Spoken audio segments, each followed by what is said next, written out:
Chuck Tornado Reptiles, Tortuga Ranch, and it is February 9th. And I'm just taking a little walk around the ponds.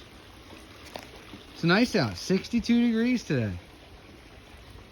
From my experience, when it's 60, even in the middle of winter, we see some animals. Oh, I hope I didn't unplug that by accident. We see some animals out, you know, coming out of the water. So let's just walk around, see if we see anybody. This is the Diamondback Terrapin pen. And all this dead stuff here is just the dead plants from water lettuce and water hyacinth from last summer. I pull it out so it doesn't just rot inside of the water here. I get most of it. Like, here's a piece right here, little clump. But it's been a relatively mild winter. I mean, it's been cold, but it hasn't been like so cold that it killed everything off. Like, there's a little parrot feather. And if things keep going the way they're going, and that parrot feather can last until March, then next month, and then, you know, it's going to live. So yesterday it was kind of warm, and I saw a female Diamondback Terrapin just basking up here. So that's why I wanted to take a little walk around, a little Peru around the enclosure.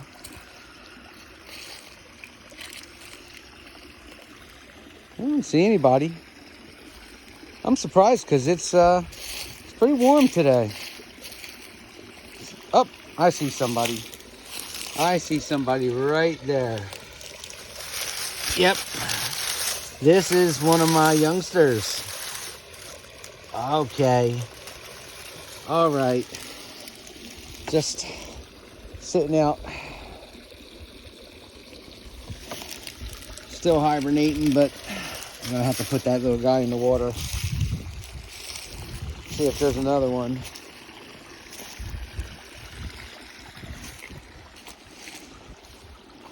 See, all this will come back. And oh, there's another one. There's another one. Another youngster. So these little youngsters, kind of like, you know, teenagers, whatever they are. This is the second one out. So this isn't a concentric. This is a, and you know what? I wanted to clarify something, because some people think that there's a difference between a northern and a concentric.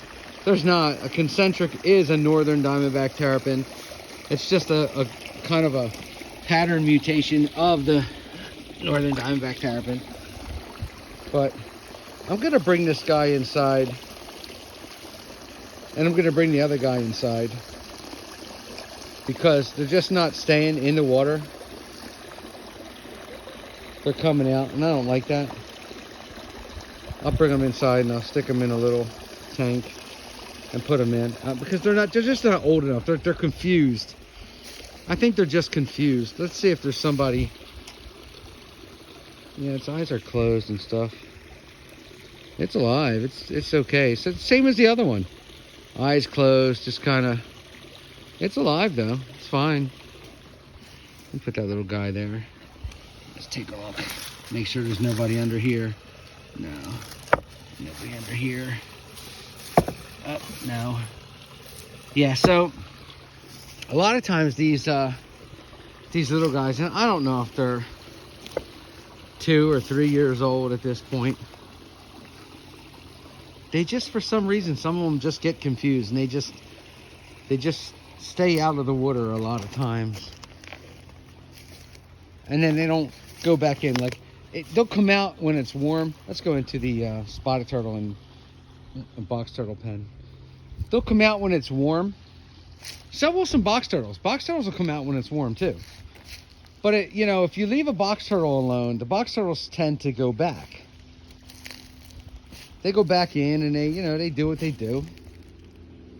You see, there's a bunch of little mosquito fish. I don't know if you can see them, but they're all in the water. Anyway, the spotted turtles and box turtles, they will come up and when it's warm, and they will go back down. There's usually a bunch of spotted turtles inside of this log, but I don't see any right now. They will go back down when it's, you know, gets colder. But these guys tend to come out when it's warm, and then they forget to go back, and then like we'll get a cold snap, and then all of a sudden it's like they get sick. There's a bunch of little fish, bunch of little mosquito fish. I see a box turtle. I see a box turtle out.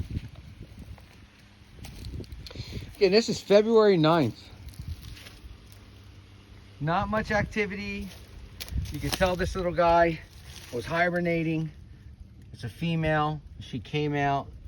She's trying to soak up a little bit of sun. She just don't feel like hibernating all the way like most of them are. And that's okay. As long as she's healthy, I don't care. You know, she knows what she's doing. But none of the other ones are out. So we had 2 diamondback terrapins out. And I'm gonna take them in just because you know the eyes are closed. I'm gonna make sure it's okay. Gotta make sure it's healthy. 2 diamondback terrapins are out, probably about, you know, in their 3rd year. And 1 box turtle so far. Oops, got you on Zoom. Box turtles love to hang out around underneath of these trees. This is my other box turtle pen.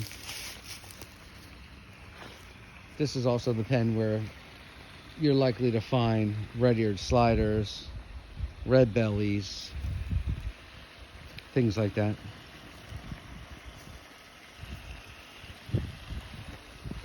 In the summertime, we have resident water snakes, resident black racers and black rat snakes that come into this pond in particular. The water snake loves this pond. I don't know where he goes. There's wetlands all through the woods, so I guess he came from the wetlands. I sure as hell didn't put him in here. But he comes in, and he actually helps me out because he eats the frogs. We end up getting these green frogs or bullfrogs.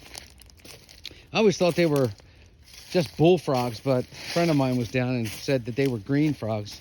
Honestly, it doesn't matter to me. They get big and they eat baby turtles, so I'm not really a huge fan of them local frogs that come into my pond.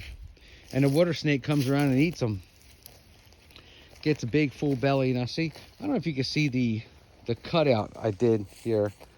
It goes down about, this was a pond that had no liner. I didn't put a liner in it because I was going to make 2 turtle ponds here, but I decided to just do 1 really huge one. This one here was about 12 to 14 inches deep at the deepest point. Just never got a liner. I got enough space here that I don't really have to make them that little and tight. I like big turtle ponds. Plus, I'm going to put some more back there. I'm going to put some more off in that corner.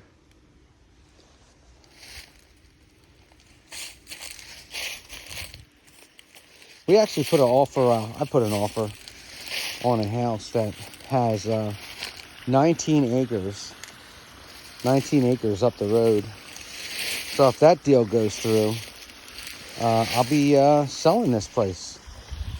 Selling this place and moving over there. And then I have to clear out some land and put some turtle ponds in. But I'll have a lot more area, a lot more space for growth.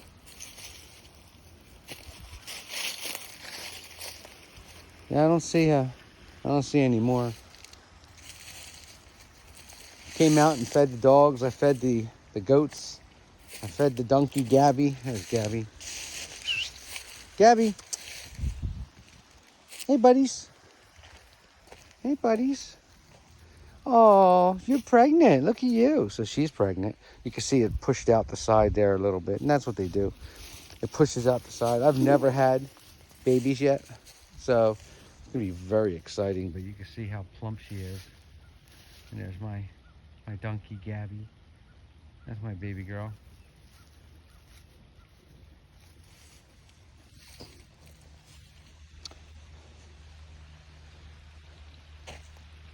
Yeah, other than that, I might be selling my home, which is a 5-bedroom, 3-bath, 3,600 square foot house with a gas heated 26 by 26 fully insulated garage, climate controlled garage, and a 12 by 16 fully insulated office slash boa room. Right now there's boas in it. And 3 acres. If that other deal goes through. Reptile keepers already done for you, you know.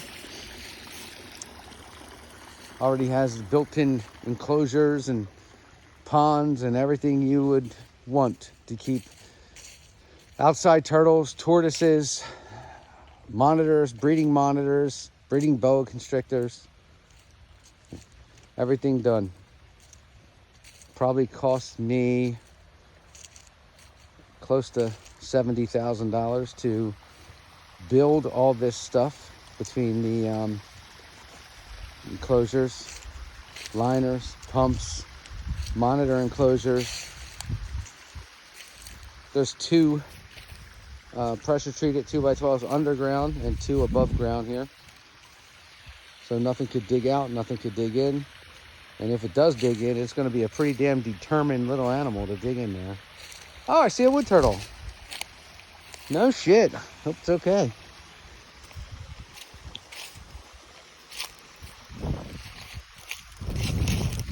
There's a woody. Look at that. Getting some sun. How you doing, Mama? Okay? You all right?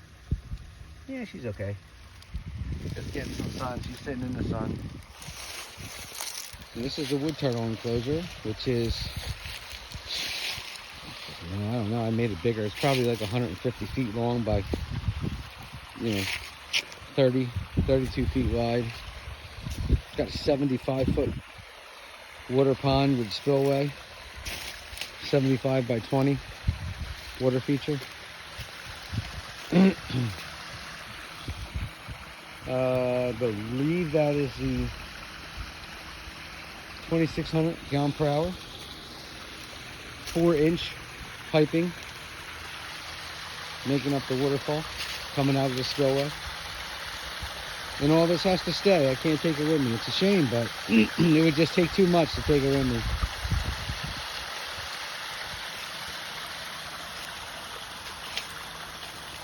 It's actually cheaper for me to just start over.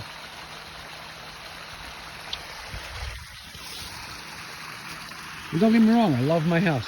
Love it. Love it, love it, love it. I love all this land. I love it. I love everything about it.